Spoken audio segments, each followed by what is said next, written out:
All right, welcome back to Exam 2 Review, Part 3. We're in question 30.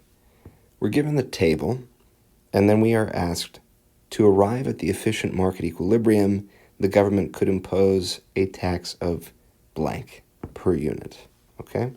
Now, recall what we just covered in question 29 in the previous video, that the tax needs to equal the size of the marginal external cost at the socially efficient level of output in order for this Pigovian tax to result in the efficient quantity of production and consumption in the market. The efficient level of trade, I guess I should say, to be a little bit more succinct, a little bit more terse. So, where is that outcome? Well, let's identify a few things. We're just given this information in table form as opposed to a graph, but it's the same concept. And so I need to first identify what level of trade here will actually occur in the unregulated market. Now keep in mind, this is equal to, that marginal social benefit is equal to marginal benefit because there's no positive externality here, just a negative externality.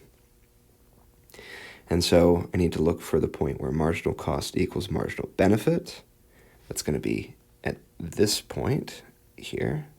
This is the quantity and price of trade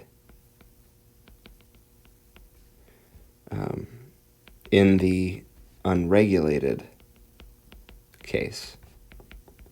Okay, so if I were to draw a little graph to indicate what's going on here,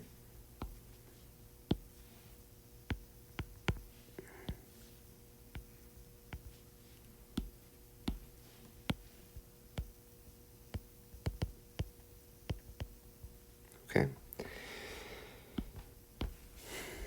that we are going to be here at a quantity of 4 and a price of 8, but this is our inefficient outcome. We want to be here. And where is this outcome? That outcome is where marginal social cost equals marginal social benefit. That's this quantity here. So this is the socially efficient outcome. All right. Well, and to identify how large the size of the tax needs to be, it's got to be of this length, right? The difference between the marginal social cost, which is 9, and the marginal cost of 6 at the socially efficient outcome. This is, of course, a tax of $3.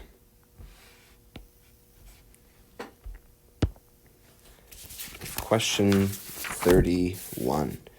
Education at a private university is not a pure public good because it is blank.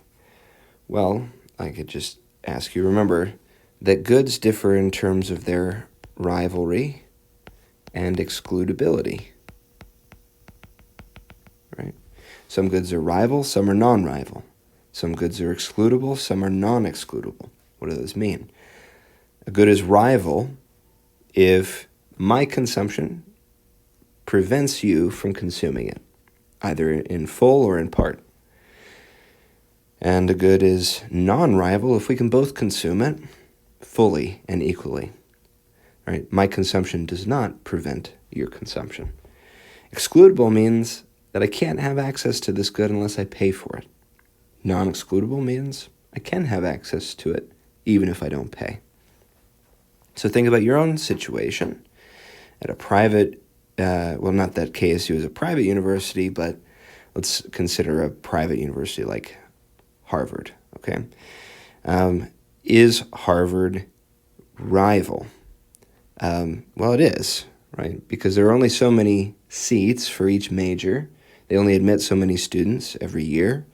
And so if I get accepted, then that's one person somewhere else who can't get accepted, right? Who's going to be denied their application.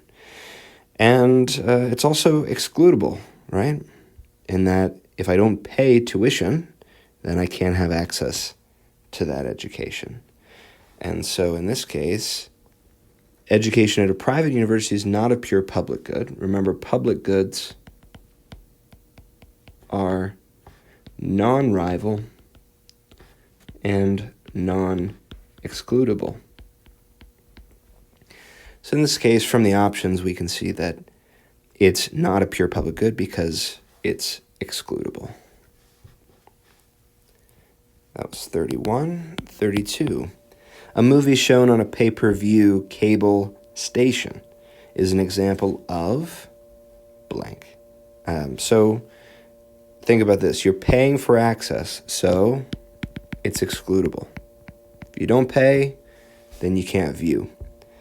However, it is also non-rival, because I could pay for it and watch from the comfort of my house, and you could also pay for it and watch from the comfort of your house. And neither one of our consumptions of the good would preclude the other from enjoying and consuming. Let's do question 33. So here we've got a table. It's the number of police officers. Then we've got the marginal benefit measured in dollars from each officer that is hired for the city.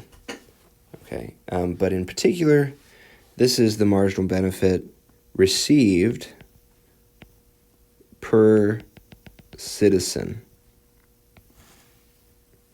We've got 1, 2, 3, 4, 5, 6, 7.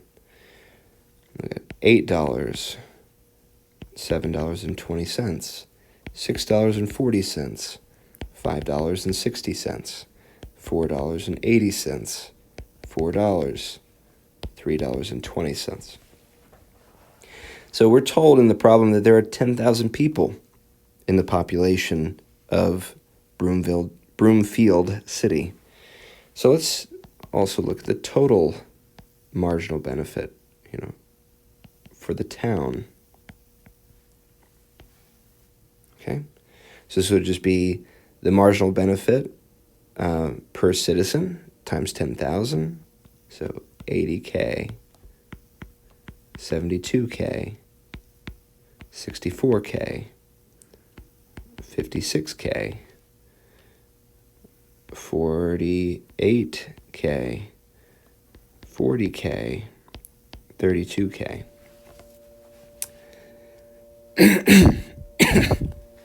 So the marginal cost to the town of each police officer is $60,000 per year.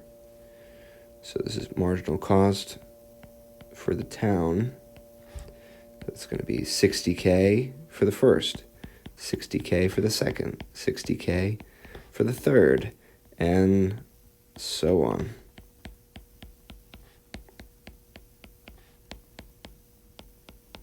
Okay.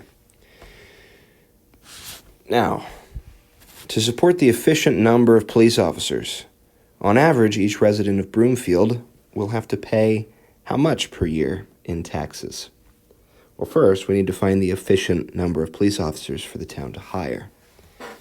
So in this case, we're just weighing out marginal benefit and marginal cost, right? These two columns. So does the benefit of hiring the first police officer outweigh the marginal cost? Yes, it does. Right? 80K is greater than 60K. Right? This is our rule. Marginal benefit has to equal or be greater than the marginal cost. How about for the second police officer? Yes, 72 is greater than 60. The third police officer? Yes, 64 is greater than 60. For the fourth, 56 is not. greater than or equal to 60K. So that's where we're going to stop. The town will hire 3 police officers, okay, which means that they're paying each police officer $60,000. So 60K times 3 is $180,000. So, to support the efficient number of police officers, on average, each resident of Broomfield, remember there are 10,000 residents, will have to pay how much per year in taxes to support this police force? The answer, $18 per citizen. On average, right? Because not every citizen has to pay exactly 18, so you have to pay that on average. Let's keep moving. 34, the administrators of a library that provides free internet, that becomes very slow during popular times, but is fine otherwise, are considering various policies to speed up the network. Which of the following policies is likely to be most effective at improving speeds while not discouraging too many people from visiting the library? Okay. Now, the options are encouraging people not to use network-intensive applications during popular times. How effective will this prove to be? My guess, not very effective.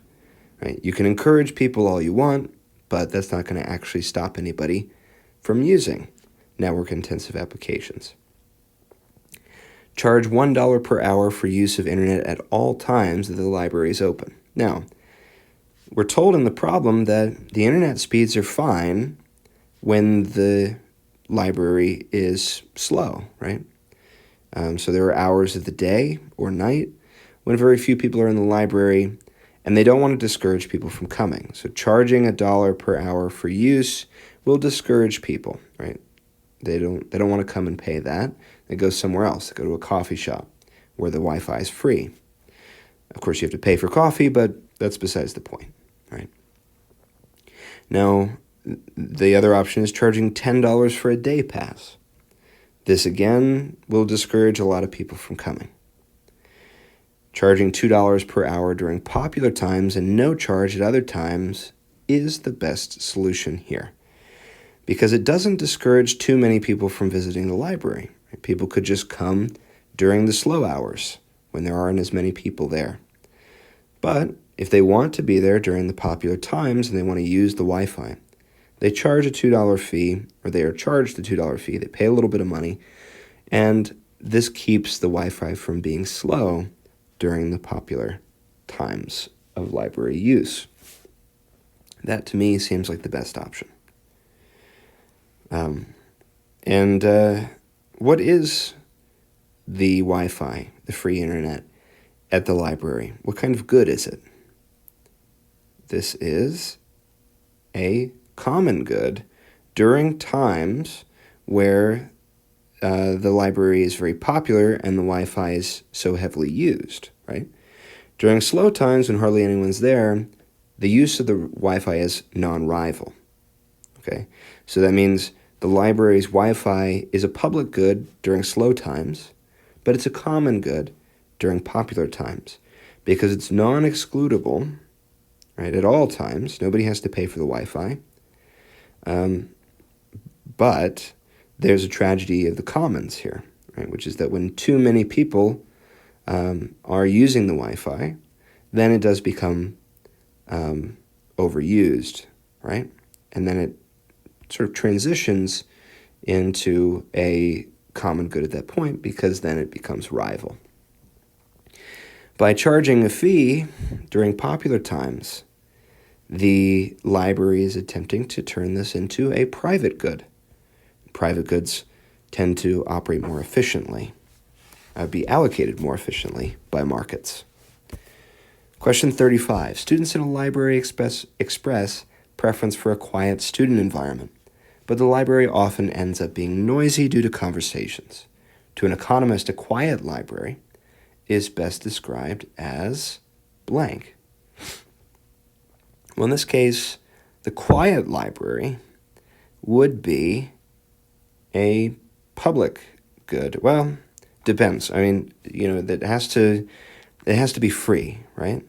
It can't be excludable. So we're assuming that the library is free for students to use, okay? I mean, once you're a student, there's no additional charge, right? And so the idea of the quiet library, so long as there aren't students making noise, then it could be a public good, right? But because we're told that the library is often noisy due to conversations, then this library is actually a common good, right? Because the noise level is the tragedy of the commons, and the library itself, that is the quiet library, is this thing that is rival at a certain point. So it could be difficult to answer this question, I suppose, with the wording, or how you think about the good. Right? You could think about it as a quiet library that gets noisy, then it's clear that it's a common good. Michigan Radio, this is question 36, is the state's most listened to public radio service, attracting approximately 400,000 listeners each week, and is funded through listener donations. If Michigan Radio collects too few donations from listeners so that the station is at risk of reducing the number of programs that it airs, then Michigan Radio is likely suffering from what kind of problem? What kind of economic problem? Well, in this case, it's that it's a free rider problem. Right? So lots of people benefit from listening, but very few people donate to help fund the the radio's operation. Question 37. Market failures that arise from externalities, the tragedy of the commons, and the free rider problem are all examples where, and these are all examples where the market is inefficient, right? And so I think the best answer here is they're examples where self-interested behavior leads to a suboptimal outcome for the group. 38. A private good is blank and blank. Let's recall that goods differ in terms of rivalry and excludability.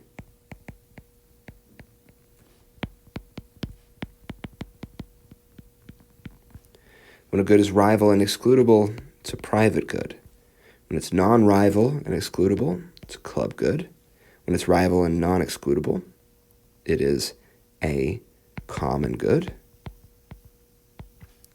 And it's a public good if it's non-rival and non-excludable.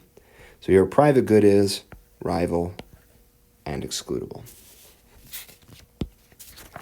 Last two questions. Question 39. Suppose that the following supply and demand functions are given. We've got supply is QS equals 0.5p minus 10. Demand is QD equals 80 minus P. What is the equilibrium price and quantity in the market? To find this, I set QS equal to QD. 0.5p minus 10 equals 80 minus P. Add P to both sides. This becomes 1.5p. Add 10 to both sides. This becomes 90. Divide both sides by 1.5. Get that P is equal to 60. I plug P back into either of these equations. So QS equals 0.5 times 60. That's going to be 30. Minus 10, that's 20. QD, 80 minus 60 is also 20. Checked my work. So the equilibrium quantity is 20. Equilibrium price is 60. Next question. Last one. Question 40. So you're given the same supply and demand functions, but suppose that a tax of $15 per unit is placed on sellers, what is the new price paid by buyers? I'm providing you a big hint in this question. Use the inverse demand and inverse supply functions given as this is supply and demand. This is going to be 20 plus 2QS. This is 80 minus QD. Now recall, it's the same functions as last time. So we have a market like this.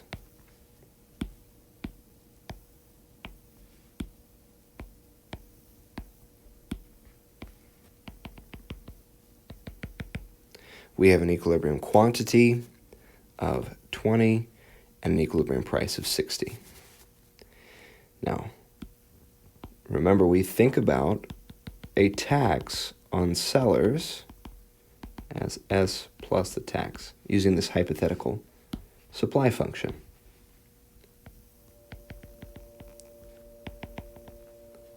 I don't know what this is yet, and I don't know what these are yet, but I know that this is the price that buyers pay, and this is going to be the price that sellers receive, net tax.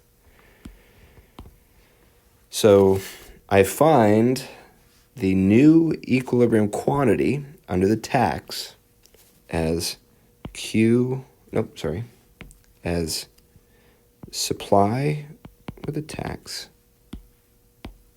equal to my existing demand function. So supply with the tax, let's see here, will be given as P equals 20 plus 2QS plus the $15 tax. So rewritten, that's 35 plus 2Q set equal to 80 minus Q. Add Q to both sides. It becomes 3Q. Subtract 35 from both sides. This becomes, let's see.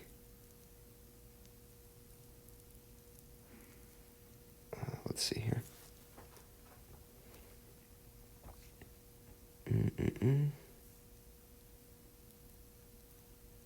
Okay. Yeah, this becomes 45. Divide both sides by 3. Q equals 15. All right, now I plug 15 back into either of these functions. So 80 minus 15 is 65.